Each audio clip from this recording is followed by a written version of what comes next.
뉴스앤이슈 2부 시작하겠습니다. 코로나19 신규 확진자 수는 이틀 연속 1,400명대를 유지하면서 안정적인 감소세를 보이고 있습니다.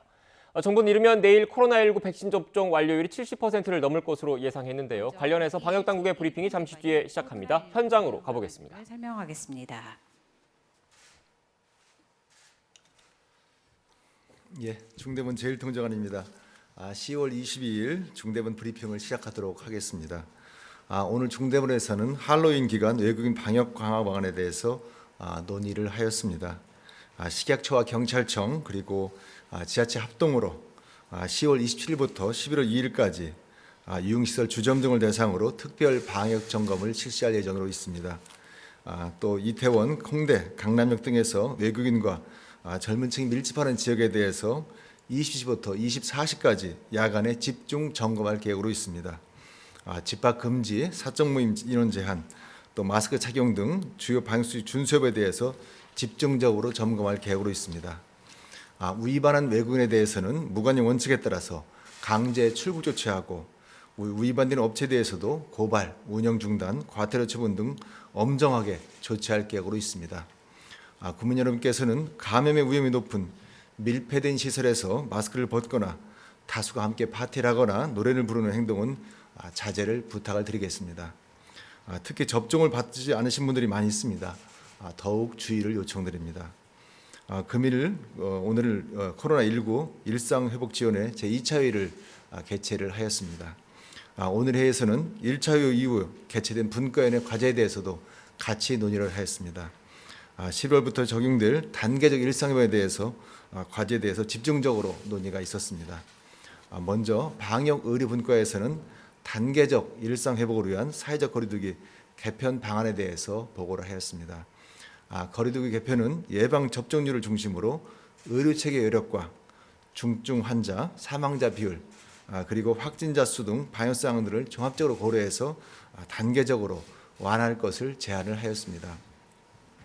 그 과정에서 마스크 쓰기 등 기본 방역 수칙은 유지하기로 하였습니다.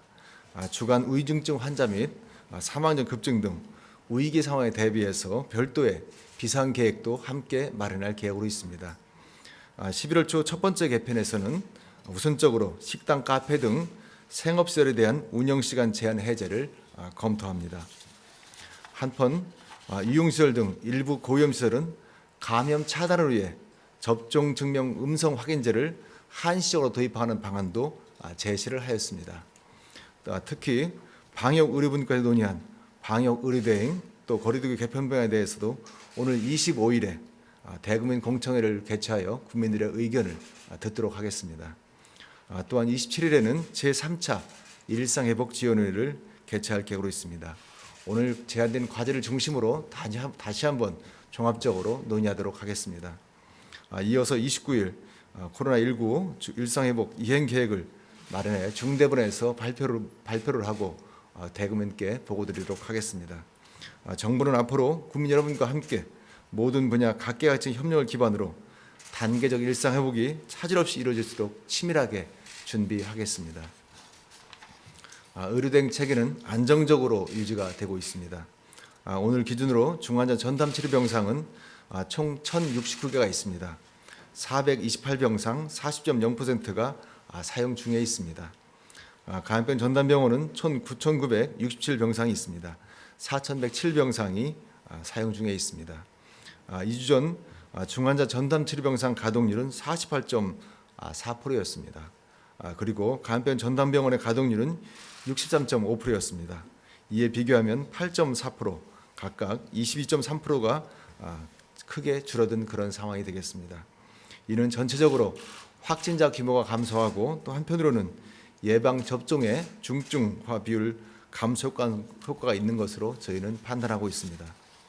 한편 정부는 병상 확보를 위해 지난 8월 13일에는 수도권에 9월 10일에는 비수도권 대상으로 행정명령을 시행을 하였습니다.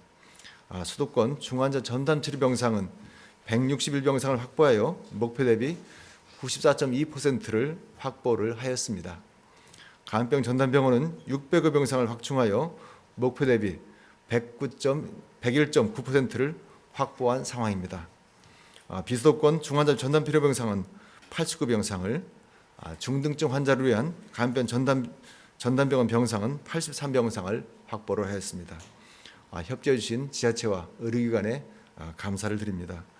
일상회복 전환 과정에서 위중증 환자 병상 가동률 약화 등 위기 상황에 대비해서 의료체계도 면밀하게 다시 한번 정부는 준비하도록 하겠습니다. 다음은 재택치료의 확대 추진 현황입니다. 어제 신규 확진자 총 1,443명 중에서 재택치료로 311명이 배정을 받으셨습니다.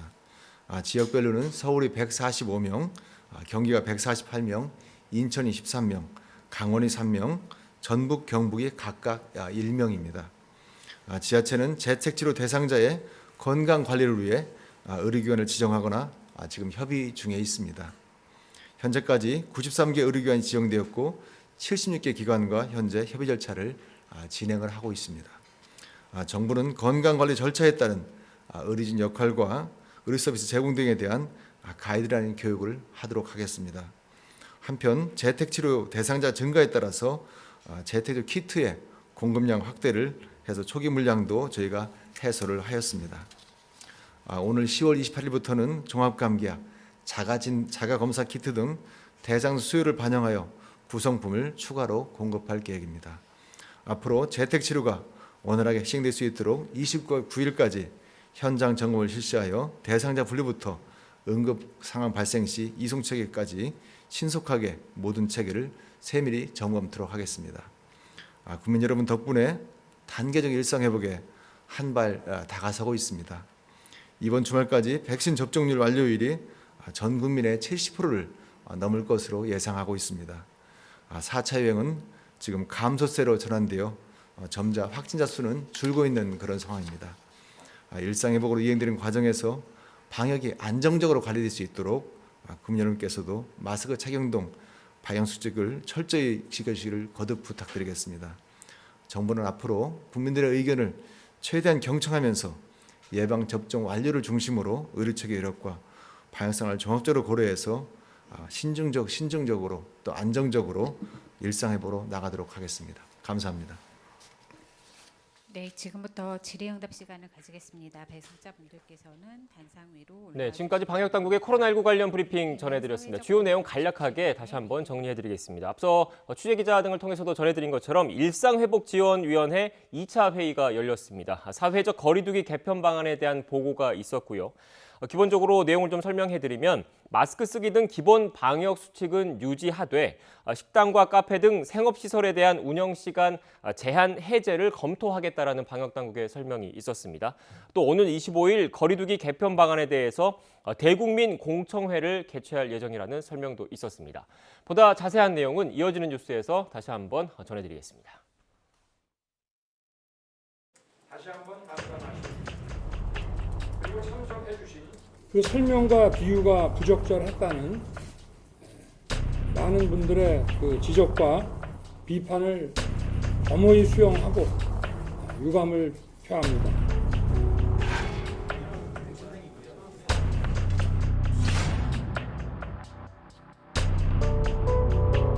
히틀러 시대에 독일이 경제적 번영이 굉장했습니다. 그럼 히틀러도 개성을 해야 될 정권입니까? 그건 아니죠.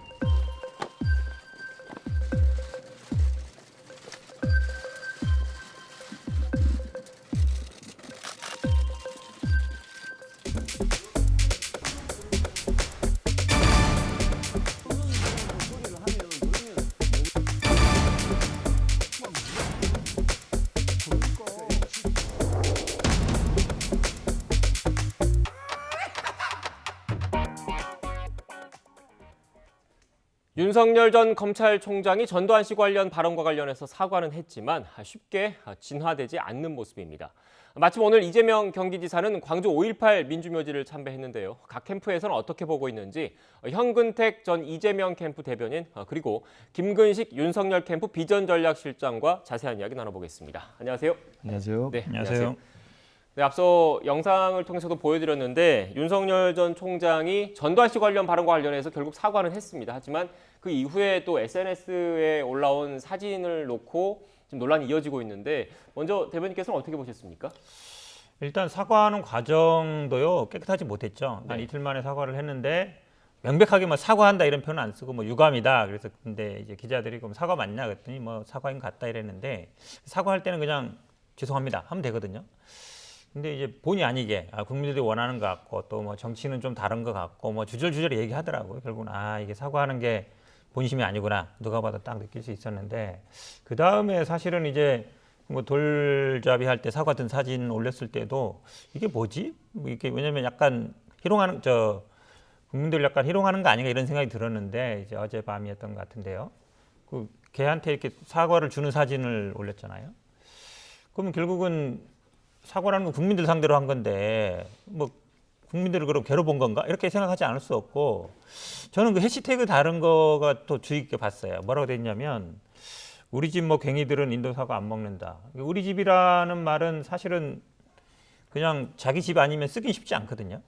그 다음에 뭐 누구는 추루무라 뭐 이게 얘기는 잘 모르겠는데 어쨌든 약간 뭐 먹어라 니들은 뭐 어떻게 먹어라 이런 얘기인 것 같은데 이게 과연 그러면 사과라는 거는 사과를 한 걸로 볼 수 있느냐. 제가 보기에는 뭐 이게 기본적으로 정치인의 자세이기도 하고 SNS 서로는 굉장히 많거든요. 많은데 과연 공감 능력 이런 면에서 저는 굉장히 문제가 커서 파장이 굉장히 커질 걸로 보고 있습니다. 네, 일단 어제 그 윤석열 전 총장이 오전에 유감을 표명을 하고 나서 이후에 좀 논란이 불거지니까 송구하다라는 표현을 써서 사실상 사과했다는 것까지 제가 그 추가적으로 팩트를 좀 정정을 해드리고요.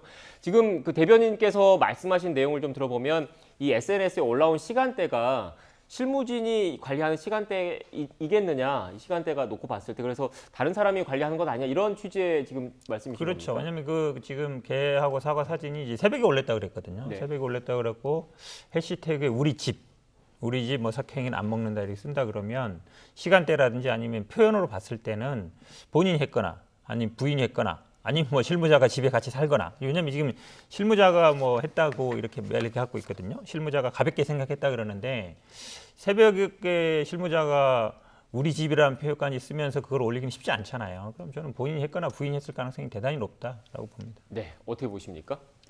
제가 이제 맡은 게 비전 전략 실장이어서요. 네. 그 이제 SNS 관리하는 건 제가 정확한 길은 잘 모릅니다. 네. 그리고 제가 알기로는 이제 SNS를 관리하는 것은 별도로 분리가 돼서 이게 이제 후보의 사생활과 개인적인 생활을 젊은 층에게 이제 소구리 있게 어필하기 위해서 따로 관리에 운영을 하고 있는 걸로 알고 있는데 이제 시간을 새벽에 올리는 게 말씀하셨는데 아마 그렇게 맞는 것 같습니다. 근데 이제 이건 이런 내용으로 이렇게 했으면 좋겠다는 걸 사전에 만약에 SNS 관리팀에서 서로 협의를 하면 그것이 최종 컨펌이 나면 올리는 시간은 밖에서도 얼마든지 올릴 수 있다는 생각이 들고요. 문제는 이제 그 톨이라고 하는 그 강아지에게 사과를 준 것에 대해서 국민들이 이제 약간 국민이 좀 조롱당하는 게 아니냐 이런 이제 불편함을 느끼신 건데 오늘 지금 한 아침에 2시간 만에 그 입장문을 내서 실무자의 실수로 국민들에게 누를 끼쳐서 죄송하다 사과를 다시 한번 냈고요.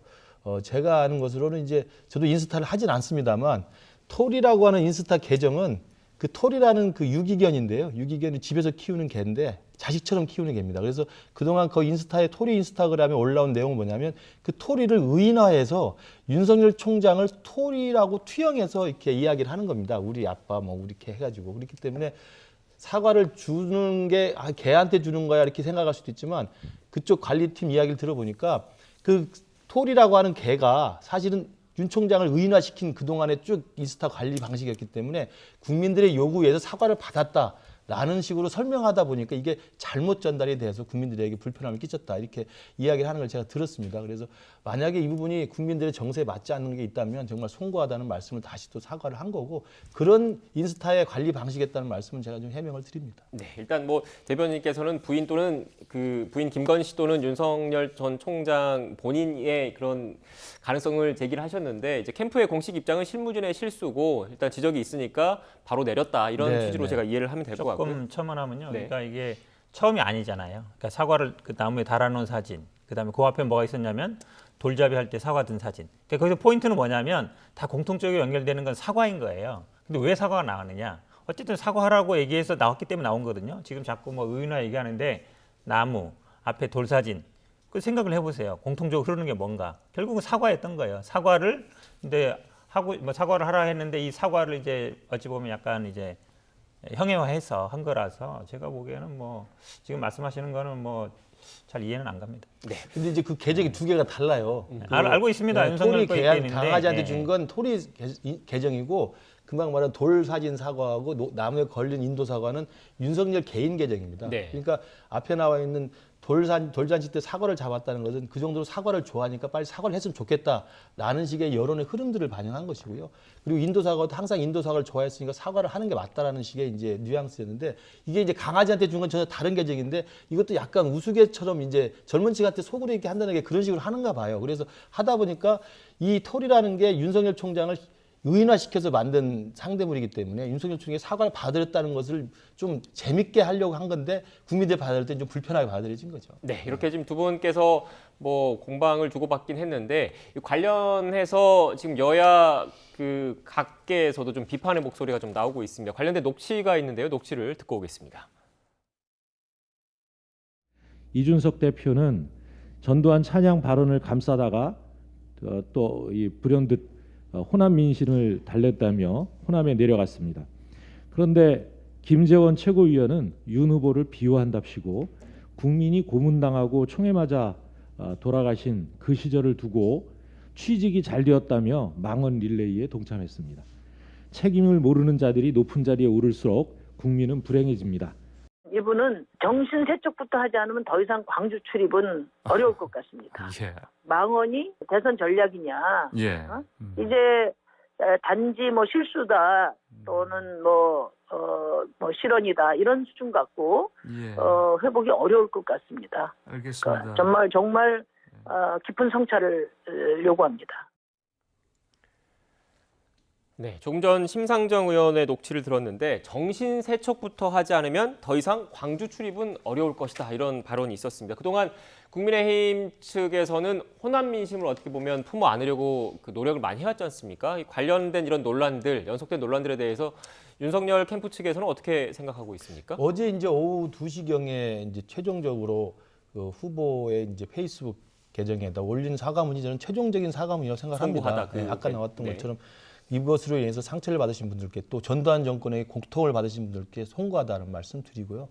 또 하나 거기에 이제 한 2박 3일 정도 걸려가지고 사과가 좀 우여곡절 겪긴 했습니다만 그 과정에서 최종적인 내용을 보면 이런 내용이 들어있습니다. 원칙을 지키고 정권에 저항하는 고집은 이게 미덕이지만 국민에 맞서는 고집은 이게 잘못된 일이다. 그래서 고집을 유지하는 게 옳지 않다는 걸 스스로 반성을 하고 있고요. 그다음에 이번 계기를 통해서 정치인의 말과 행동의 무게가 얼마나 무거운지를 다시 깨닫는 성찰의 계기로 삼겠다. 이런 것이 있어서 그다음에 지적해 주신 모든 분들께 감사드린다. 이게 있어서 저는 후보가 2박 3일 동안에 이제 사과를 하는 과정에 좀 그 시간이 좀 걸린 점에서 아쉬움이 있습니다만 어제 오후에 올린 페이스북의 최종 사과문 입장이 바로 그런 자기의 어떤 잘못 이것들을 이제 송구하게 생각하는 것이어서 지금 심상정 대표나 또 윤호중 대표가 말한 것처럼 5.18 민주화 정신이나 광주 시민들에 대한 망언으로까지 확대해서 가는 것은 이게 조금 더 과대한 게 아닌가 싶습니다. 네, 윤석열 캠프 관련된 얘기니까 하나 추가로 좀 여쭐게요. 일단 제가 알기로는 윤석열 전 총장이 관련해서 경선이 끝나면 광주를 찾겠다라고 한 것까지 제가 알고 있거든요. 지금 이런 계속 논란이 이어지고 있는데 그 전에라도 광주에 갈 그런 논의가 좀 있습니까? 캠프 내부에서? 정확히 이제 TV 토론에서 토론회 때문에 일정이 빡빡해서 토론회가 끝나면 얼른 들어가서 광주 시민들도 다시 보듬겠다라고 이야기를 했기 때문에 저는 이제 근데 아시겠지만 토론이 일주일에 3번씩 있습니다. 그것도 지역을 돌면서 있기 때문에 시간을 내기가 쉽지는 않은 것 같아서 토론의 일정이 끝나면 경선이 끝나기 전이라도 갈 수 있는 충분한 기회가 있다고 보고요. 적어도 경선에서 또 후보로 확정된다면 가장 먼저 광주를 찾아가서 그 상처에 대해서는 보듬어 드린다고 생각합니다. 네, 일단 비전전략실장께서 경선 전이라도 광주에 갈 의향이 있고 내부적으로 검토하고 있다라고 네. 말씀하신 걸로 제가 이해를 좀 하겠습니다. 이런 가운데 민주당 대선 후보인 이재명 지사는 오늘 광주 5.18 묘지를 찾았습니다. 먼저 그 모습도 잠깐 보고 오겠습니다. 우리 윤석열 후보의 말씀은 사실 뭐 특별히 놀랍지가 않습니다. 민주주의는 어느 날 저절로 오는 것이라고 보통은 생각하지만 수많은 사람들의 피와 땀으로 만들고 또 지켜온 것입니다. 인권과 평화를 위해서 어떠한 역할도 하지 않았고 민중들의 피와 땀으로 만들어진 이 민주주의 체제 속에서 혜택만 누리던 분이어서 전두환이라는 이름이 가지는 그 어목함을 전혀 이해하지 못했을 겁니다. 네, 대변인 일단 이재명 지사 국정감사 이후에 첫 공식 행보로 광주 5.18 묘지를 찾았지 않습니까? 아무래도 윤석열 전 총장의 전두환 씨 관련된 발언을 의식한 행보다 이렇게 이해해도 됩니까? 그거보다는요. 아마 네. 이제 광주에 가는 상징성이 있죠. 민주당에서는 어쨌든 뭐 뿌리라고 볼 수 있고 심장이라고 볼 수 있고요. 뭐 이재명 지사도 항상 이분이 이제 82년에 대학에 들어왔습니다. 그러니까 물론 이제 학교 다닐 때 뭐 학생 회장을 하거나 이건 아니었지만 대학교에 가서 5.18을 보고 자기가 뭐 그동안 내가 알았던 걸 잘못 알았다. 사회적 어머니다라고 인식하고 있기 때문에 일단 뭐 그 전에도 보면요. 민주당 대선 후보들이 보통 뭐 국민묘지 가거나 5.18 묘지 가는 건 거의 정해진 수순이었습니다. 그 다음에 이제 노무현 봉화마을 가는 것도 거의 정해진 거기 때문에 꼭 뭐 윤석열 후보를 의식했다라기보다는 정해진 수순으로 보는 게 맞는 것 같습니다. 네. 지금 윤석열 전 총장의 이런 일단 발언과 관련해서 그동안 좀 침묵을 지켰던 이낙연 전 대표도 그 입을 열었더라고요. 여기에 대해서는 어떻게 보십니까?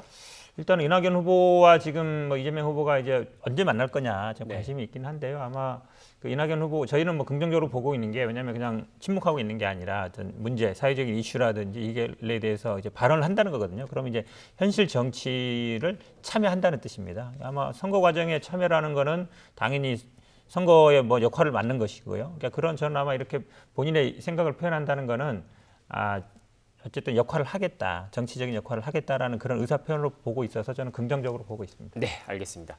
일단 좀 주제를 좀 바꿔보겠습니다. 지금 최근 저희가 전국 현안 논의를 할 때 주로 대장동 관련된 이슈 세부적인 내용을 많이 다뤘었는데 오늘은 국정감사 기간 동안에 있었던 여론조사 결과를 놓고 현재 여론의 추이는 어떤지를 좀 한번 살펴볼게요. 관련된 그래픽이 있는데 그래픽을 먼저 좀 띄워주시겠습니까? 네, 차기 대통령 적합도와 관련해서 지금 국정감사 기간 동안에 진행된 여론조사 결과입니다. 지금 윤석열 전 총장, 이재명 지사, 홍준표 의원 이렇게 여론조사 결과가 좀 나왔는데 캠프 내부에서 지금 어떻게 보셨습니까? 이 결과에 대해서? 지금 뭐 여론조사가 하도 많이 나오고요. 네. 그리고 여론조사마다 조금 수치상의 또 차이도 있고 그런데 전반적인 추세는 이재명 지사가 민주당 후보로 선출된 이후에 오히려 좀 지지율이 정체되거나 좀 빠지고 있는 국면인 게 하나의 이제 추세인 것 같고요. 네. 그러니까 일종의 이제 이른바 컨벤션 효과를 전혀 누리지 못하고 있다는 게 하나 이제 현상인 것 같고 또 하나는 우리 윤석열 총장도 이 지지율이 여러 가지 뭐 실언이나 뭐 이렇게 말 논란이 있고 여러 가지 논란이 있었음에도 불구하고 지지율이 또 이렇게 확 빠지는 것도 아니다. 그러니까 지지율이 또 유지되는 측면이 또 하나 있는 것 같고 그다음에 세 번째 특징으로 이제 홍준표 후보가 당내 경선 과정에서 일정 정도 지지율을 좀 올리면서 추격하는 양상들을 유지하고 있다. 이것이어서 저는 이번에 국정감사 기간에는 오히려 이재명 지사 입장에서는 이틀 나와서 굉장히 선방을 했다고 스스로 생각을 하고 있고 국민의힘 쪽에서 뭐 결정적 한방이 없었다고 평가를 받기도 하지만 국민들이 볼 때는 그럼에도 불구하고 대장동 게이트에 대한 의혹 전반이 해소되지 않았다고 보는 여론이 높다는 것이어서 그 부분은 아마 향후 추이를 봐야 될 것 같고요. 그다음에 윤석열 총장, 홍준표 후보 사이에 막바지 경선에 대해서 어떻게 결론이 날지 여론의 추이는 윤 총장이 앞서가는데 홍 후보가 좀 추격하는 양상이 그대로 좀 유지되고 있다. 이렇게 좀 판단하고 있습니다. 네. 대변인 지금 이 그래픽을 보시면 이재명 경기지사가 지금 윤석열 전 총장에 이어서 2위를 지금 기록을 하고 있는 건데 일단 일각에서는 이런 분석도 내더라고요. 지금 보시면 알겠지만 이낙연 전 대표는 그 명단에서 빠졌습니다. 왜냐하면 국정감사 기간에 진행된 여론조사 기간이기 때문에 네. 후보가 정해진 상태에서 지금 했는데 지금 이낙연 전 대표가 빠진 상태에서 이재명 후보가 이 정도의 그 지지율 수치를 얻었다는 것. 일각에서는 물론 특정 여론조사 기관에서 진행된 거긴 하지만 이낙연 전 대표 측의 그 지지층이 100% 온전하게 이재명 지사 쪽으로 옮겨가지는 않았다. 이런 분석도 있더라고요. 뭐 냉정하게 보면 뭐 100%가 아니라 뭐 50%도 안 왔다라고 하는 게 맞죠. 왜냐하면 네. 지금 다자간 대결에서도 30%이 정도 될 때 예전에 보면 아마 이제 홍준표 그 후보의 그래프가 아마 이낙연 후보 그래프 정도 됐던 것 같아요. 네. 근데 이제 그게 색깔이 바뀐 거죠. 한마디로 얘기하면 지지율이 이제 저희 쪽에 안 온 건데 가장 큰 이유는 아마 이낙연 후보와의 아직 회동이라든지 아니면 뭐 지지자들의 어떤 화학적 결합이라든지 이게 아직은 이제 안 되고 있거든요. 이제 그 부분이어서 뭐 컨벤션 효과를 못 누린 거 아니냐 저는 뭐 비판 받을 수 있다고 보고요. 근데 아무튼 지금 뭐 이낙연 후보 측에서도 뭐 움직이고 있는 것 같고 물론 일각에서는 이제 뭐 가처분 결과를 보겠다 이런 얘기도 나오는 것 같은데 저는 뭐 그건 그 문제다. 왜냐하면 그 얘기 나왔을 때도 이거는 뭐 캠프 차원이 아니라 그냥 개인 지지자들이 하는 거다 했기 때문에 그건 개인 지지자들이 맡겨두시고 저는 뭐 캠프에 있던 거나 이런 분들은 그거 상관없이 일정 나가는 게 맞다. 왜냐하면 사법부 판단에 자꾸 판단을 미루면요. 정치 일정대로 못 갑니다. 그거는 여야 마찬가지예요. 우리가 지금 대장동이나 뭐 고발사도 마찬가지고 사실은 그건 그대로 가는 거고 정치 일정 그거 상관없이 진행이 돼야 되거든요. 그런 면을 좀 감안해 줬으면 좋겠습니다. 네, 대변인 회동 얘기가 나와서 추가 좀 질문 좀 드리면 이낙연 전 대표와의 회동 그리고 문재인 대통령과의 공식적인 만남은 언제쯤 이루어질까요? 뭐 그 다음에 이제 사퇴 시기까지 뭐 네. 저도 전화를 상당히 많이 받는데요. 네, 공식적으로는 뭐 저도 정확히 모르고요. 이제 조만간 할 것 같다 이 정도고. 그 뭐 순서도 많이 물어봐요. 뭐가 문제냐. 근데 뭐 이낙연 후보하고 만나는 게 사실 먼저일 것 같은데 네. 또 그게 모든 게 또 그렇게 순서대로 되는 건 아니잖아요. 그래서 아직 제가 아는 선에서는 아직 정해진 건 확실히 없다라고 알고 있습니다. 네, 알겠습니다. 국민의힘 대선 후보 그 얘기도 좀 해봐야 될 것 같아요. 국민의힘 대선 후보 적합도 관련된 그래픽도 있는데요. 그래픽이 준비되는 대로 띄워주십시오. 네, 실장님 일단 보시면 윤석열 후보 그리고 홍준표 후보가 어떻게 보면 좀 이렇게 그 엎치락뒤치락 좀 경쟁을 좀 하고 있는 모습인데 캠프 내부에서는 어떻게 보십니까?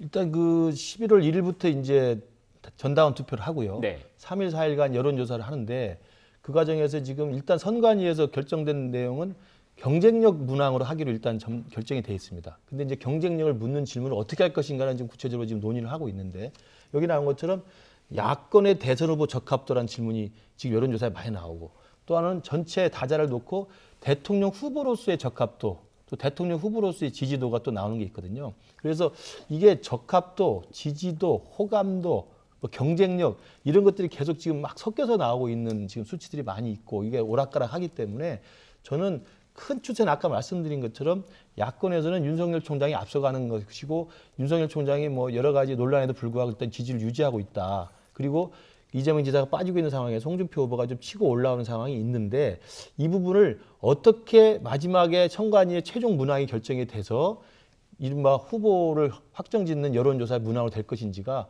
남은 한 일주일 사이에 중요한 관건이라고 생각을 합니다. 근데 가장 중요한 것은 경쟁력을 묻는 것이기 때문에 이미 민주당의 상대 후보는 이재명 지사로 결정이 나 있습니다. 그러면 민주당의 이재명 후보와 가장 경쟁력 있는 후보는 누구입니까? 이런 문항은 반드시 들어갈 수밖에 없기 때문에 이걸 뭐 하나하나의 문항으로 할 것인지 다 문항으로 할 것인지 그다음에 어떤 내용을 넣을 것인지가 좀 논란이 있을 수 있습니다만 이재명 지사와의 경쟁력을 묻는 질문은 정해진 원칙이어서 그 원칙대로 하면 대충의 문항은 나올 것이고 그것에 따라서 아마 야권의 후보는 결정이 될 거라고 생각합니다. 네, 이 관련된 내용을 좀 제가 좀 정리를 좀 시청자 여러분 이해를 돕기 위해서 좀 하면 지금 국민의힘 같은 경우는 결선 투표 없이 최종 후보 선출이 당심 50%, 또 여론조사 50%인데 지금 논란이 지금 남아 있는 부분이 이 여론조사 일반 여론조사 문항을 어떻게 할 건지가 지금 논란으로 남아 있는 거지 않습니까? 그런데 지금 윤석열 캠프 측에서 보면 지금 쭉 저희가 일반적으로 여론조사 결과를 보면 이재명 후보와의 1대1 양자 대결에서는 홍준표 후보보다 상대적으로 강한 모습을 그동안의 여론조사 전반적으로 보여왔거든요. 그래서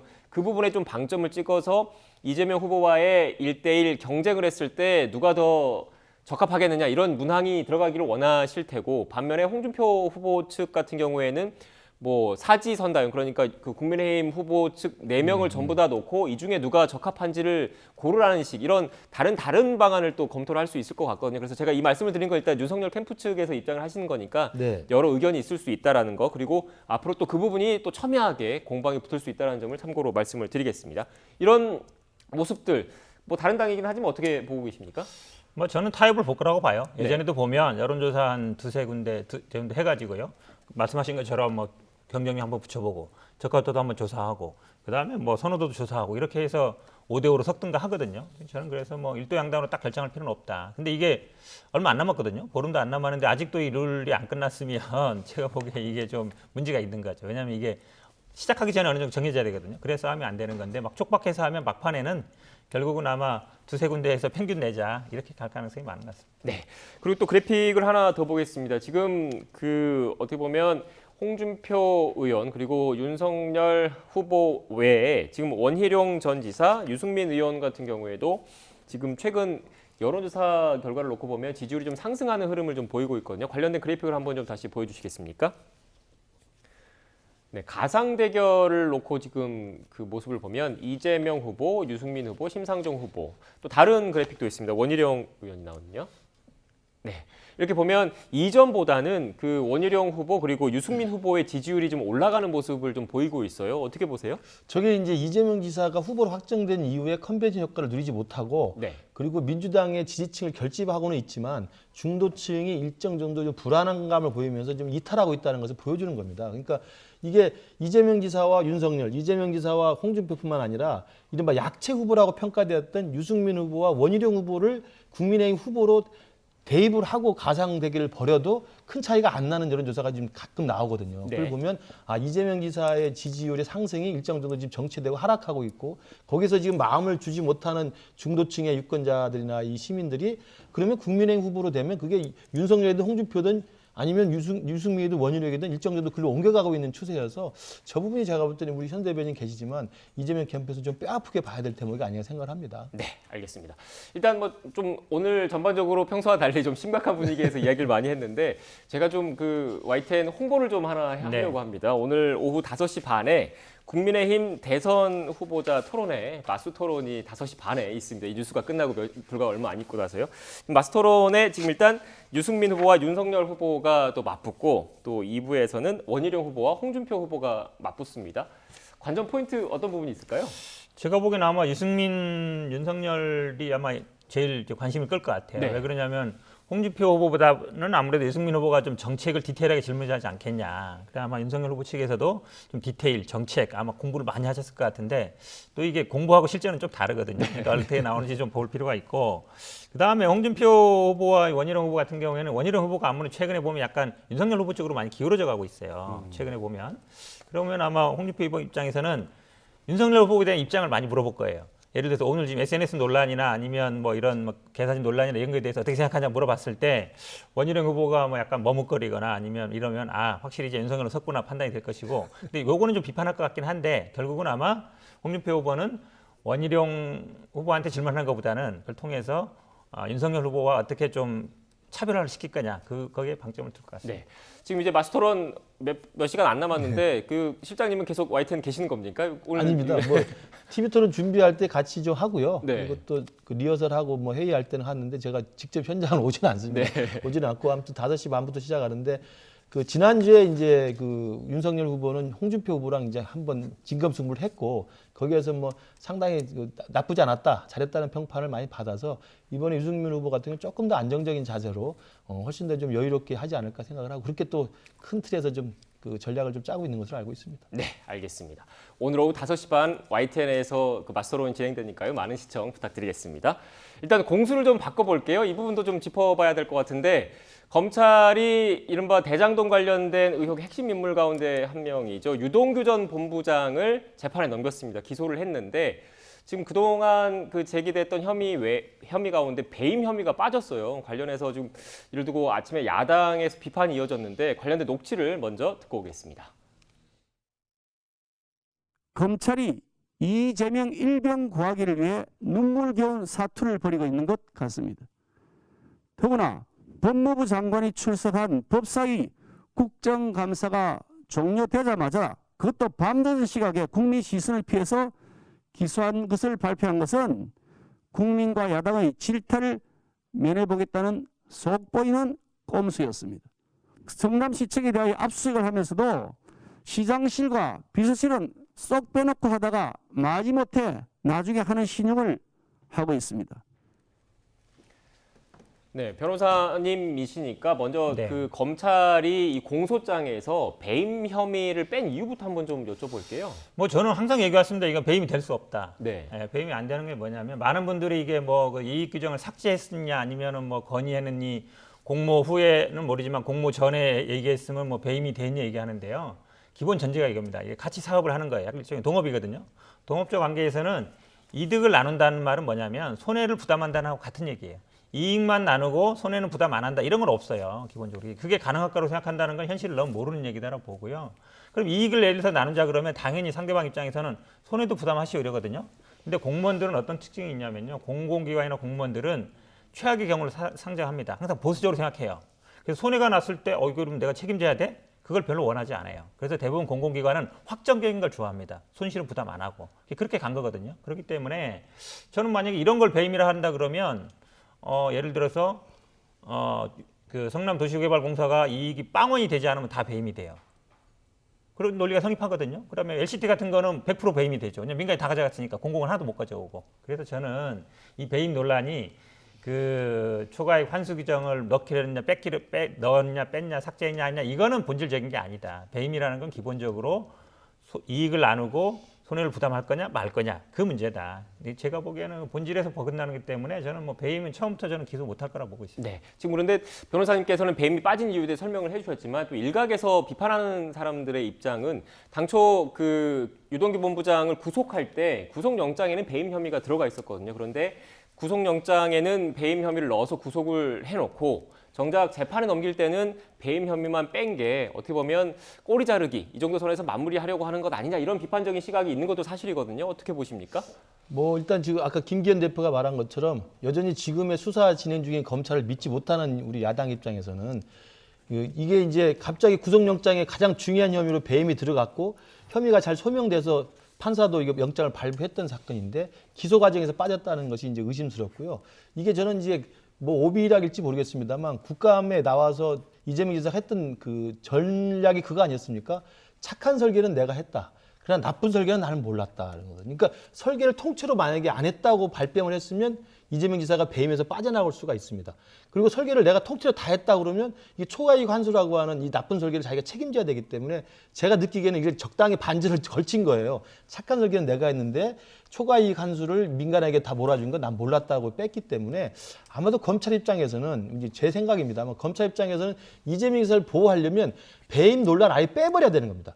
검찰에서 배임 가지고 기소를 하고 배임으로 이거 사건을 계속 바라보면 이재명 지사는 이제 빠져나갈 수가 없어요. 국정감사에서 이미 증언감정법에서 이게 증언을 해버렸기 때문에. 그러면 제가 볼 때는 검찰 입장에서 배임을 가지고 계속하면 이재명 지사를 이제는 제외시킬 수가 없는 상황이 되어버려서 고민 끝에 뺀 게 아닌가라는 그런 의심을 제가 개인적으로 하고 있습니다. 조금 하나 추가 말씀드리면요. 저는 아마 나중에는 기소할 수 있다고 봐요. 근데 기소해도 무죄 가능성이 높다. 말씀드린 것처럼 자꾸 이 초과이익 규정을 넣었냐 뺐냐를 상정하는데 그 초과이익 규정을 넣으면요. 당연히 손해 났을 때 부담도 규정도 넣어야 돼요. 근데 그거를 과연 공공기관이 받을 수 있느냐. 그게 항상 공무원들의 딜레마입니다. 그래서 확정이익을 정하는 거거든요. 그 논의 과정에는 저는 그런 얘기 있을 수 있다고 봐요. 이런 규정 넣어야 됩니다. 그럼 손해도 부담해야 됩니다. 어떻게 할까. 이런 얘기들 오가는 과정이기 때문에 그 규정이 넣었냐 말았냐가 배임하고 연결되지 않는다. 라고 말씀드립니다. 네, 제가 또 추가적으로 관련해서 검찰은 이런 입장을 밝혔습니다. 특정 경제범죄 가중처벌법상 배임 등의 경우 공범관계 및 구체적 행위 분담 등을 명확히 한 후에 처리할 예정이다. 그러니까 좀 더 수사를 좀 진행을 해서 처리 여부를 결정하겠다 이런 취지로 검찰은 밝혔다는 점 참고로 말씀을 드리고요. 또 이 논란도 있습니다. 지난 국정감사에서 이재명 지사가 유동규 씨 관련 발언을 하다가 압수수색 과정에서 유 씨가 극단적 선택을 하려고 했다 이런 말을 하기도 했는데 지금 일각에서는 이 말을 누구한테 들었느냐 이런 논란이 좀 꾸준히 제기되고 있습니다. 어떤 얘기입니까? 저 부분은 이제 국감장에서 이재명 지사가 이제 굉장히 노력을 많이 했지만 저게 이제 덜커덕 나온 이야기거든요. 유동규 본부장과 연락이 없다. 요즘에 잘 알지 못한다. 그리고 측근도 아니다. 그런데 유동규 본부장이 핸드폰을 밖으로 던진 것에 대해서는 보고받은 적이 없다. 그리고 전해 들었다. 뭐 이렇게 지금 이야기를 하고 계시는데 뭐 그건 넘어갈 수가 있습니다. 왜냐하면 이게 국정감사장에서는 이게 증언의 이 허위 진술에 대해서 책임을 져야 되기 때문에. 그런데 근데 유동규 본부장이 작년 말 이후에 이혼 등이 겹쳐가지고 죽을 생각으로 약을 먹었다는 이야기를 들었다는 이야기 했을 때 이게 그럼 누구한테 들은 이야기인지 보도된 사실이 전혀 없는 내용이고요. 그래서 이 부분에 대해서는 과연 누구한테 들었는지에 대한 소스를 밝히는 것을 아마 어떤 식으로든 아마 이재명 지사께서는 좀 밝히는 게 필요해 보입니다. 저거 밝히지 않고서는 저걸 밝히지 않으면 이재명 지사가 유동규 본부장과 연락이 끊겼고 잘 알지 못한다고 했는데 그 이야기를 알 수가 없는 거잖아요. 그러면 제3자를 통해서 그러면 전해 들었는지 이 부분에 대해서 좀 밝힐 수밖에 없는 상황으로 가고 있는 게 아닌가 생각이 듭니다. 네. 이거를 너무 저기로 보는 것 같은데요. 저도 뭐 이렇게 가만히 있어도 텔레그램이나 뭐 톡이나 뭐 주변에서요. 워낙 이게 궁금했거든요. 압수수색이 어떻게 됐냐, 왜 됐냐 얘기들 다 돌아다닙니다. 그걸 누굴 특정해서 예를 들어서 이렇게 했습니다 보고하는 게 아니고 왜냐면 모르던 사람이 아니잖아요. 그리고 이 부분에 대해서 압수수색할 때 어떤 상황이었는지 왜 그랬는지에 대해서 사람들이 다 궁금했거든요. 그러면 얘기가 돌게 돼 있습니다. 그걸 가지고 뭐 마치 뭐 개인적으로 연락해서 지금 저 국정감사처럼 누구한테 전화 받아서 누구한테 보고 받았냐 그런 상황은요. 경찰에도 알려져 있을 테고, 그죠? 뭐 변호인들도 알려져 있고, 그러면 자연스럽게 알려지는 것이지 그걸 꼭 뭐 특정인한테 보고받아야 한다. 제가 보기에 그건 약간 과한 것 같습니다. 네. 그런데 또 일각에서는 지금 이재명 지사가 국감장에서 얘기를 했던 그 유동규 전 본부장의 극단적인 선택과 관련된 부분은 언론에도 보도가 되지 않고 어떻게 보면 진짜 실제로 그 통화를 하거나 잘 아는 내막을 잘 아는 사람이 아니고서는 공개되지 않았던 내용인데 어떻게 알게 됐는지 이 부분을 또 지적을 하는 것 같더라고요. 그러니까 뭐 그건 저도 정확히 모르겠습니다만, 네. 그러니까 얘기는 돌게 돼 있어요. 네. 왜냐면 아시겠지만 뭐 그 상황에 대해서는 뭐 경찰이라든지 아니면 뭐 다른 사람들 통해서 변호인이라든지 아니면 가족이라든지 여러를 통해서 알 수 있거든요. 그래서 그거를 왜 그 당시 뭐 사람만 알랐냐 아니면 개인적으로 뭐 보고받은 거 아니냐 이렇게까지 저는 추측할 필요는 없다고 봅니다. 네. 근데 한 번은 밝힐 시기는 밝히셔야 될 것 같아요. 일단 논란이 됐기 때문에 왜냐하면 국민들도 몰랐고 언론에도 나오지 않았고 기자들도 쓰지 않았던 내용인데 그런 내밀한 그 자살 약 이야기를 네, 극단적인 선택 후보께서 극단적 선택에 관한 약 이야기를 후보께서 했다는 이야기는 어딘가 들었다는 이야기는 밝혀야만 아마 할 거라고 생각합니다. 아마 대변인께서 잘 조언을 해주실 필요는 있다고 생각합니다. 네, 알겠습니다. 일단 뭐 오늘 뭐 여러 현안에 대해서 이야기를 나눴고요. 오늘 전국 관련된 이야기는 여기서 마쳐야 될 것 같습니다. 지금까지 현근택 전 이재명 캠프 대변인, 김근식 윤석열 캠프 비전전략실장과 이야기 나눴습니다. 오늘 말씀 고맙습니다. 감사합니다. 고맙습니다.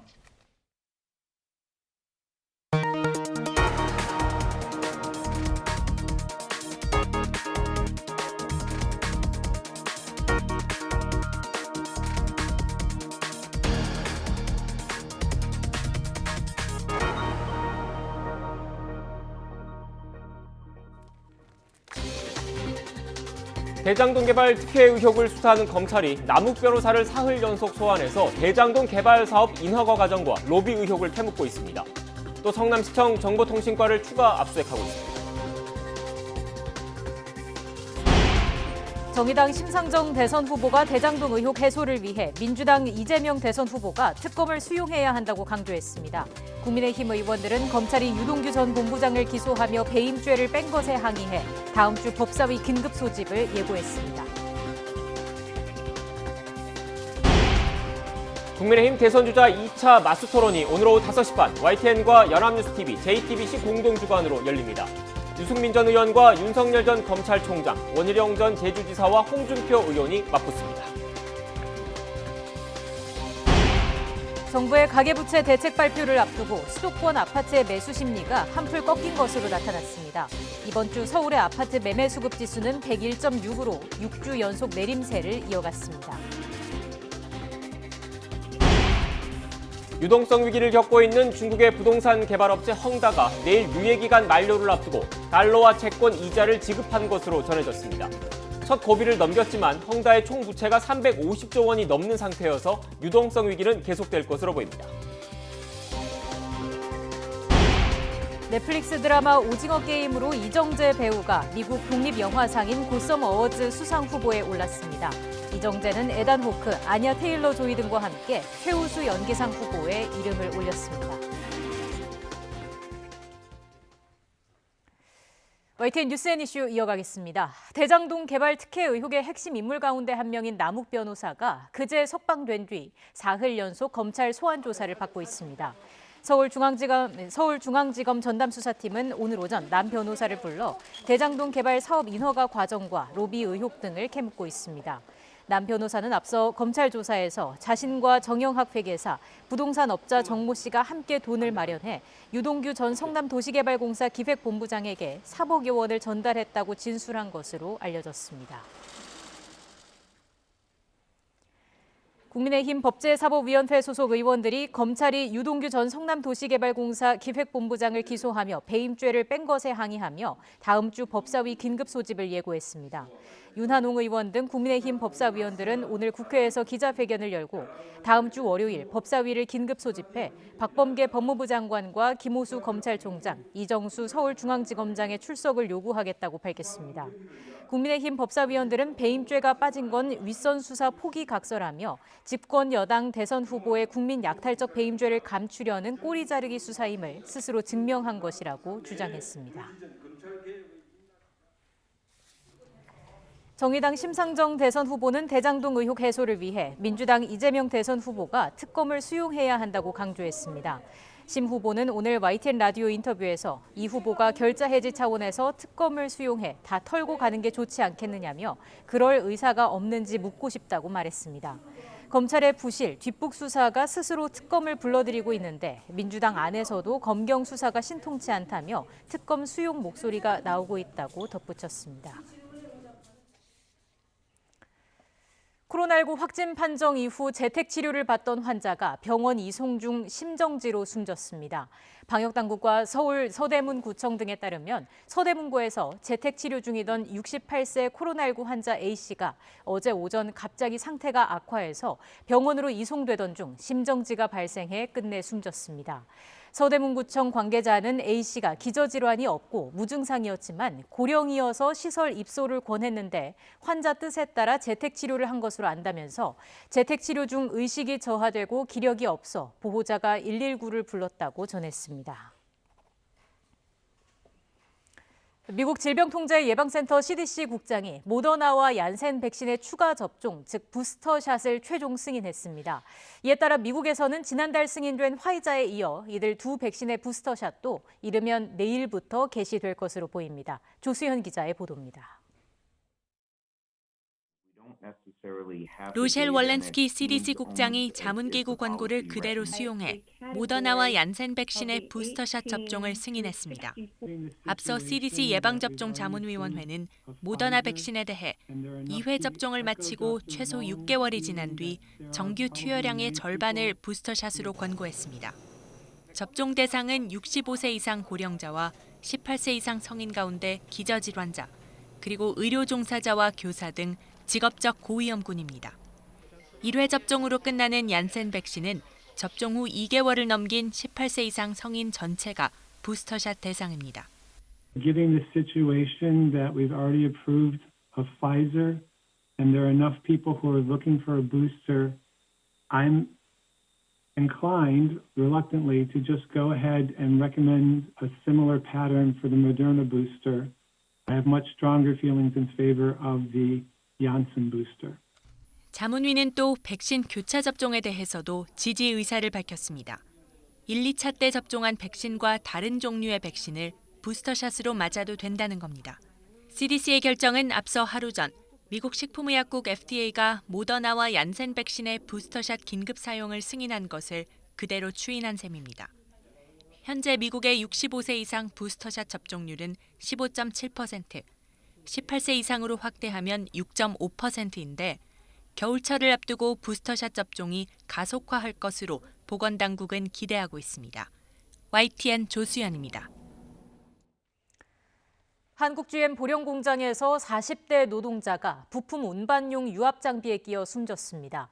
전원을 차단하지 않은 데다가 장비 작동을 막는 안전장치가 무력화된 상황에서 동료 없이 혼자 작업한 것으로 확인됐습니다. 양동훈 기자가 보도합니다. 40대 노동자 이모 씨가 장비에 끼인 건 밤 10시쯤이었습니다. 출동한 119 구조대원이 병원으로 옮겼지만 끝내 숨졌습니다. 이 씨가 일하던 곳은 자동차 하부에 들어가는 부품인 미션 케이스 생산 공정. 운반 장비에 문제가 생겨 경보음이 울리자 설비 안으로 들어갔는데 기계가 다시 작동하면서 끼게 된 겁니다. 단순 공정이라 이 씨 혼자 해당 공정을 담당하고 있었고 장비 내부로도 혼자 들어간 거로 확인됐습니다. 그런데 당시 해당 장비는 전원을 차단하지 않은 상태였습니다. 또 문을 열면 작동을 멈추게 하는 안전장치 인터락이 설치돼 있지만 센서를 차단하는 철판이 꽂혀 작동하지 않은 거로 드러났습니다. 동료 노동자들은 기계 전원을 끄고 다른 작업자를 불러 2인 1조로 안전하게 작업하는 기본 원칙이 지켜질 수 없는 상황이었다며 사측에 책임을 물었습니다.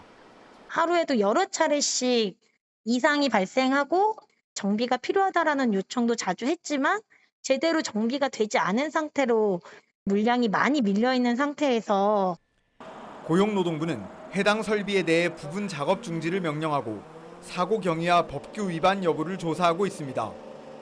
부분 작업 중지를 지금 명령을 하고 원인을 찾고 있는 상태고요.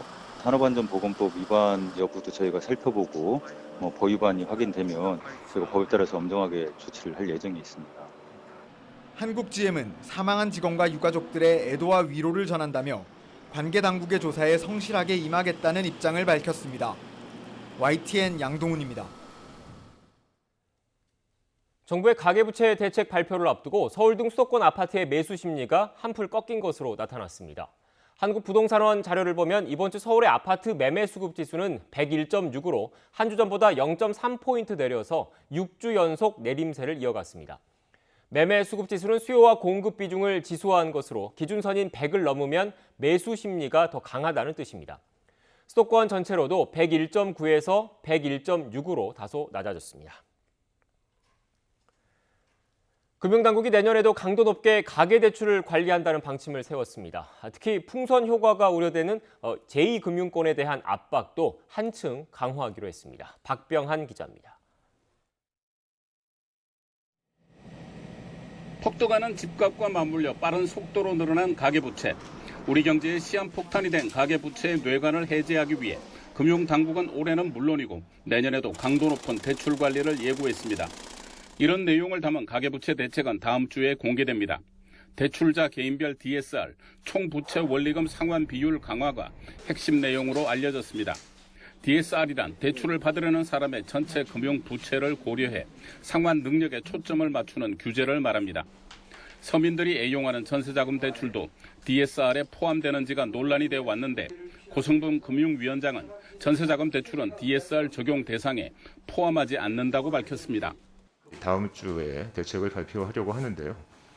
거기에 전세 대출과 관련해서 직접적으로 DSR 규제를 하는 방안 이런 거에 대해서는 이번 대책에는 포함시키지는 않기로 했습니다. 금융당국이 전세대출 허용을 은행에 지시했지만 실제 은행 창구에선 대출이 어렵다는 지적도 나왔습니다. 코로나19로 인한 여러 가지 지원책, 대출을 완화시키고 이러는 부분들이 사실 시중은행에 막상 가보면 안 되고 있다는 거거든요. 정부가 가계부채 증가율을 5 내지 6%대에서 억제하겠다는 목표 자체가 무리라는 비판도 있습니다. 코로나19 상황에서의 가계부채 증가율을 과거 10년치 평균과 단순 비교하는 게 맞는 건가요? 가계대출 대책으로 높아진 대출 문턱에 자칫 실수요자만 골탕을 먹을 수 있다는 우려도 끊이지 않을 전망입니다. YTN 박병헌입니다. 유동성 위기를 겪고 있는 중국의 부동산 재벌 헝다가 채무 불이행 여부를 가르는 첫 고비인 달러화 채권의 이자 지급을 기한에 맞춰서 완료했다고 로이터 통신이 보도했습니다. 로이터 통신은 내일이 기한인 채권이자 8,350만 달러, 우리 돈 약 980억 원을 모두 계좌로 송금했다고 전했습니다. 헝다는 앞서 지난달 23일에 지급해야 하는 달러화 채권에 대한 이자를 주지 못하고 이번 달 23일까지 유예하면서 공식적인 채무 불이행을 모면한 상태였습니다. 세계은행이 내년 상반기까지 가파른 에너지 가격 상승이 지속해서 세계적인 인플레이션으로 이어질 위험성을 경고했습니다. 인플레 문제는 미국 경제에도 우려가 되고 있는데 이를 이유로 조 바이든 대통령의 리더십이 절반 아래로 떨어졌다는 여론조사 결과까지 나왔습니다. 워싱턴에서 강태욱 특파원입니다. 세계은행은 에너지 가격이 내년에는 올해보다 80% 이상 상승하겠으며 하반기에나 꺾일 것으로 전망했습니다. 특히 원유 가격은 올해 배럴당 70달러 선까지 오르고 내년에는 74달러까지 치솟을 것으로 내다봤습니다. 또 몇몇 소비재 가격은 올해보다 더 크게 상승해 최근 10년 사이 가장 큰 증가폭을 보일 것으로 예측했습니다. 물류 대란 등 공급망 실패로 비롯된 것인데 이는 심각한 인플레이션 요인으로 작용할 수 있다고 설명했습니다. 바이든 대통령은 항만 등 공급망 실패를 다시 겪지 않기 위해서라도 추진 중인 인프라 법안 통과가 절실하다고 역설하고 있습니다. 또 이로 인한 투자가 양질의 일자리를 만드는 등 미국 경제를 더 탄탄하게 만들 것이라고 강조하고 있습니다. Earlier this year, the Wall Street outfit Moody's projected that the investments I'm talking about will create for the next 20 years on average 2 million additional jobs per year. Good paying jobs. 하지만 경제 문제는 당장의 바이든 리더십에 발목을 잡고 있다는 조사 결과가 나왔습니다. CNBC 방송은 최근 조사에서 바이든 대통령의 직무 수행을 지지하지 않는다는 응답이 52%로 지지 응답 41%보다 11%포인트나 많았다고 보도했습니다. 지난 7월의 같은 조사보다 7%포인트 떨어졌다는 겁니다. 가장 큰 걱정거리로 인플레이션이 꼽혔는데 응답자가 3개월 만에 16%포인트 급증했다고 설명했습니다. 미국 중앙은행인 연준도 최근 경기 동향 보고서를 통해 상품과 원자재 가격 급등이 물가 상승을 부채질하고 있다고 판단했습니다. 코로나19 확산이 둔화하면서 이처럼 미국에서도 경제 이슈가 화두가 되고 있습니다. 워싱턴에서 YTN 강태욱입니다. 배우 이정재 씨가 넷플릭스 드라마 오징어 게임으로 미국 독립영화상인 고썸 어워즈 수상 후보에 올랐습니다. 이 씨는 에단 호크, 아냐 테일러-조이 등과 함께 2021 고썸 어워즈의 새 시리즈 부문 최우수 연기상 후보에 이름을 올렸습니다. 오징어 게임은 30일째 넷플릭스 TV 프로그램 부문 전 세계 1위를 유지하면서 글로벌 열풍을 이어가고 있습니다.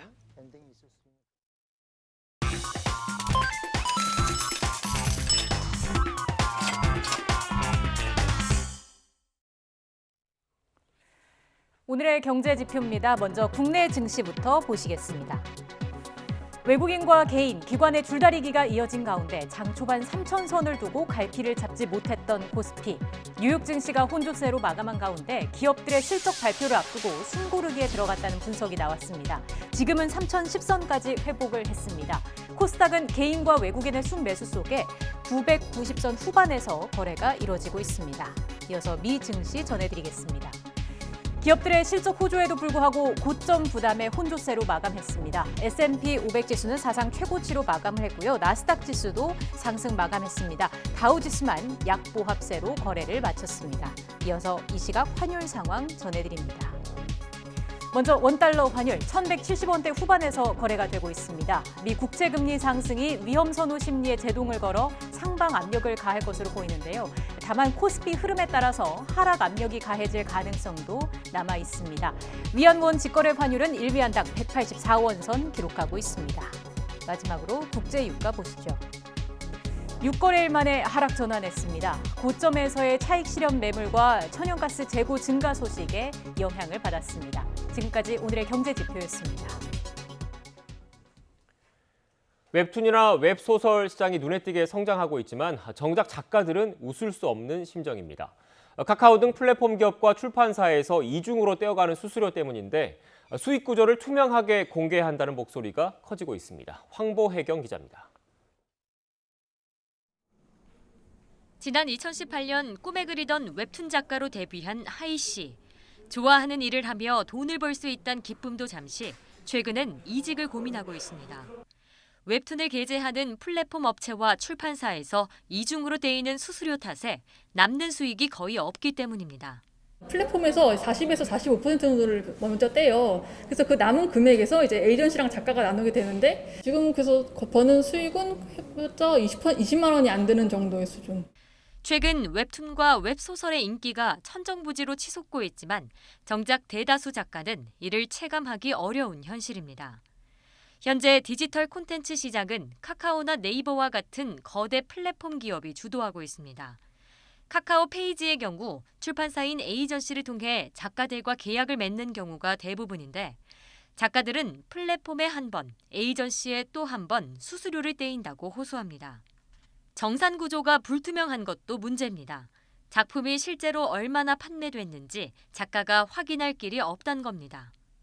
건수가 적혀 있다고 해서 근거되는 부분을 제가 전혀 알 수가 없으니까 저는 이제 보여지는 것만 믿을 수밖에 없는 거예요. 그럼 뭐 100건이라고 하면 100건인가 보다. 이에 대해 네이버나 카카오 측은 관련 문제를 인식하고 있다며 정산 시스템을 개선할 방침이라고 밝혔습니다. 저희는 굉장히 상세하게 그 정산을 공개하고 있는데 작가님들도 본인이 이 작품이 어떻게 얼마나 팔렸고 그거의 상세 내용들을 알 수 있도록 시스템을 구축할 예정이에요. 하지만 강제성이 없는 만큼 정부가 직접 나서야 한다는 목소리도 큽니다. 과도한 플랫폼 수수료를 제재하고 정산서 공개 의무화를 하는 등 작가들이 지속 가능한 창작 활동을 할 수 있도록 정부와 국회가 하루빨리 사회적 안전망을 마련해 주기를 촉구한다. 또 업체마다 제각각인 정산 시스템을 하나로 통합해 어떤 회사와 계약을 맺든 수익 구조가 투명하게 공개돼야 한다는 지적도 나오고 있습니다. YTN 황보혜경입니다. 세계적으로 수수료 갑질 논란에 휩싸인 구글이 구독 기반 애플리케이션의 수수료를 내년 1월부터 15%로 낮추기로 했다고 로이터 통신과 블룸버그 통신 등이 보도했습니다. 정전에는 구독 기반 앱은 첫 해 매출의 30%를, 그 이후는 15%를 수수료로 구글 플레이 측에 내야 했는데 이번 조치로 첫 해부터 구독 기반 앱 수수료율이 일률적으로 15%가 됩니다. 구글은 구독 서비스 사업자가 고객 이탈로 인해서 둘째 해 이후 수수료 인하 혜택을 제대로 받지 못하는 현실을 감안해 인하 결정을 내렸다고 설명했습니다. 미국이 기후변화가 국가 안보에 초래할 위험을 경고하는 범정부 보고서를 내면서 북한 등 11개 나라를 이상기후 대응 취약국으로 분류했습니다. 워싱턴 포스트 등 미국 언론은 백악관과 국가정보국, 국방부가 현지 시각 21일 기후변화에 따른 국가안보상의 위험을 지적하는 보고서를 일제히 발표했다고 전했습니다. 이 가운데 미국의 17개 정보기관을 총괄하는 국가정보국은 허리케인이나 가뭄 같은 재해에 취약하지만 정부 차원의 대응 능력이 갖춰지지 않은 지역에서 기후변화의 여파가 클 수 있다고 지적했습니다.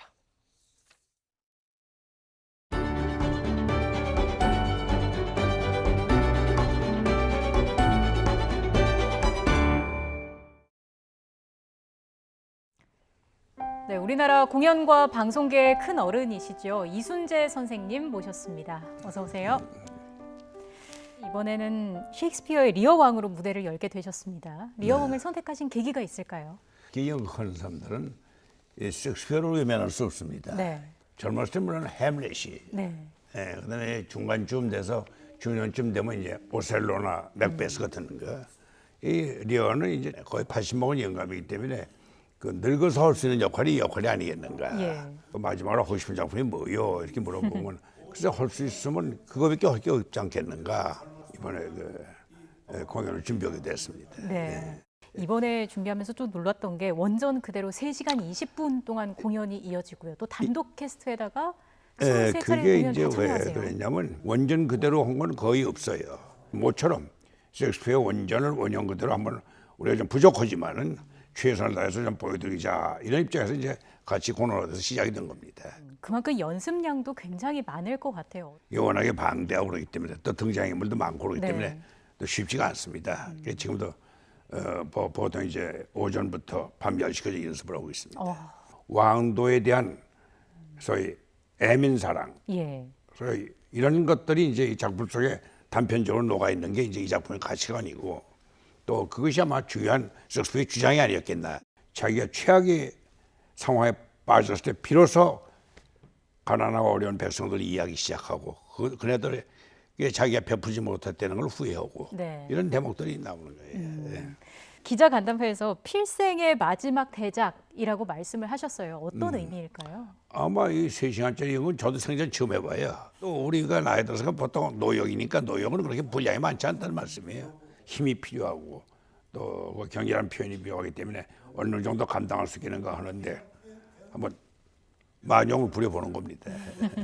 선생님께서 가장 마음에 와닿는 대사가 뭐가 있을까요? 뭐 그런 대사예요. 이 잔인한 폭풍을 견디고 있을 가난하고 헐벗은 자들이여. 아, 내가 그동안 너희들 너무 무관심했구나. 부자들아, 가난한 자의 고통을 몸소 겪어봐라. 그리고 넘치는 것들을 그들과 나누고 하늘의 정의를 실천하자. 이런 대사가 있어요. 마지막으로 이제 본인이 하나의 군주로서 하나의 회한을 느끼는 거죠. 사실 뭐 연극이나 영화에도 많이 출연을 하셨습니다만은 TV 드라마에서도 계속해서 모습을 뵐 수가 있었습니다. 가장 기억에 남는 작품을 꼽아주신다면요?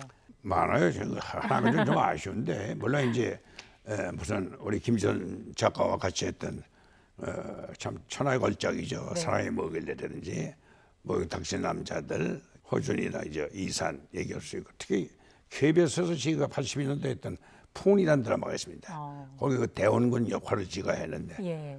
제가 그 대원군 인물이 상당히 그 드라마틱한 인물이에요. 근데 그 역할을 제대로 하려고 담배를 끊었습니다. 그리고 또 이 얘기도 빼놓을 수가 없어요. 시트콤에서도 굉장히 큰 존재감을 보여주셨거든요. 그 우리가 이제 그 시트콤을 자꾸 연애 장르에다 집어넣는데 그 드라마입니다. 풍자로고 비꼬고 뒤져보고 그러면서 뭘 주장하나 인간애를 주장하는 거예요. 이게 이제 희극의 이제 본령인데 시츄에이션 코미디 바로 그런 것들이 있는 겁니다. 그래가지고 이제 우리가 시도를 해봤던 건데 상당히 호응이 좋았고 그래서 또 새로 재방이 되는 바람에 그때 태어나지 않았던 우리 어린이들이 아주 새로운 팬들이 생겼어요. YTN에서 이거 하나 많은 후배들로부터 이렇게 큰 어른, 롤 모델로 꼽히고 계십니다. 특별히 후배들에게 전하고 싶은 메시지가 있을까요?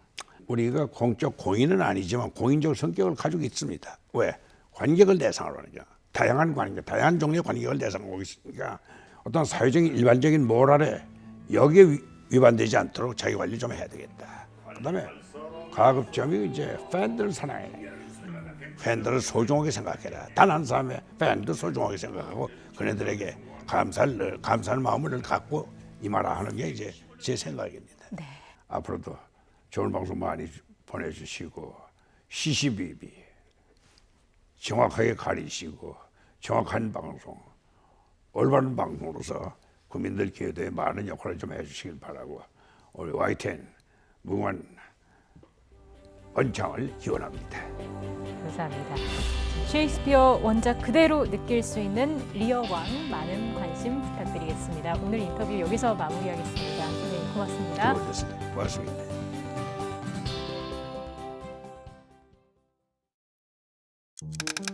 당신의 잇몸 좋으신가요? 씹고 뜯고 맛보고 즐기고 이게 바로 행복입니다. 4가지 복합 성분 이가탄. 잇몸 건강 이가탄으로 지키세요. 아시죠? 이가탄. 우리 기업들 웃잖아. 잠깐! 판촉물을 고려해야 합니다. 공공기관 우선구매 대상 기업 고려 기프트는 엄청 싸대요. 판촉물을 고려하라. 고려 기프트 사달래요. 사장님이. 내내치킨 연구소. 다시.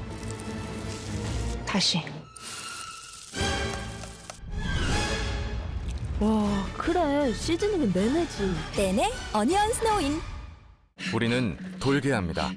당신의 금융에 희망이, 당신의 경제에 여유가. 신용이 돌면 대한민국의 행복이 돌 테니까. 대한민국을 돌게 하는 힘.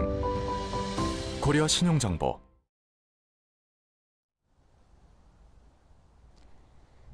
오늘 서울 등 서쪽 지방은 종일 쾌청한 하늘이 함께하겠습니다. 오늘 서울의 한낮 기온은 16도로 아침보다 10도가량이나 크게 오르겠고요. 일교차 또한 크게 벌어지겠습니다. 반면 동쪽 지방은 종일 흐린 가운데 비 소식이 들어있는데요. 특히 오후에는 대기 불안정이 심해지면서 돌풍과 벼락, 우박을 동반하기도 하겠습니다. 시설물 관리와 안전사고에 각별히 주의하셔야겠습니다. 현재 레이더 화면을 보면 동해안 지방을 중심으로는 약하게 비가 내리고 있는데요. 이 비구름은 낮 동안 강원 영서와 충북, 영남 지방까지 확대하겠습니다. 비의 양은 5에서 30mm가 되겠고요. 밤이면 대부분 그치겠습니다. 오늘 낮 기온은 서울이 16도, 광주가 17도, 대구 18도 등으로 어제와 비슷하겠습니다. 이번 주말과 휴일 전국이 대체로 맑은 가운데 일교차는 10도 이상으로 계속해서 크게 벌어지겠고요. 휴일 낮부터는 추위가 서서히 풀리면서 다음 주에는 예년 이맘때 가을 날씨를 되찾을 전망입니다. 또 오늘까지는 동해안 지방을 중심으로 너울성 파도까지 높게 일 것으로 보이니까요. 해안가 안전사고에도 각별히 주의하셔야겠습니다. 지금까지 YTN 신미림입니다. 뉴스 앤 이슈 마치겠습니다. 잠시 뒤에 더 뉴스가 방송됩니다. 시청해주신 여러분 고맙습니다.